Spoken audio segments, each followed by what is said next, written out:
இன்னும் கூட இன்டர்வியூவில் ஒரு தடவை சொன்னீங்க, இப்போ ரெப்போ ரேட் 5.25ல இருக்கு. நம்மளோட ரெப்போ ரேட்டை 9% ஏற்றினா தான் வந்து எஃப்டிஐ உள்ள வருவாங்கன்னு சொன்னீங்க.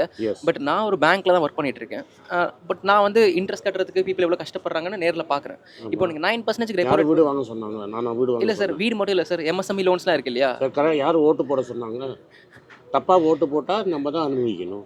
இப்போ அது 9% போயிடுச்சுன்னா பிஸ்னஸ்லாம் வந்து 9% போகலன்னா ஒரு வெள்ளக்காரனும் வர மாட்டான். பிஸ்னஸ் ஹால்ட் ஆயிடுச்சுன்னா எக்கனாமி ஸ்லோ ஆகிடாது. அது ஆகும் டெஃபினட்டாக. அதுக்கு எதுவுமே ஆல்டர்னேட் ஆப்ஷன் எதுவும் இல்லையா சார்? வேறு இப்படி இருக்குது. அமெரிக்காவில் ரேட்டு வந்து எக்ஸாம்பிள் நான் சொல்லிடுறேன். அமெரிக்காவில் இன்ட்ரெஸ்ட் ரேட்டு 4.6 10-year பாண்ட். நீங்கள் போய் ப்ளூம்பர்கை திறந்து பாருங்கள், investing.com பாருங்கள். Cost of hedging the dollar to make sure I don't lose against the rupee.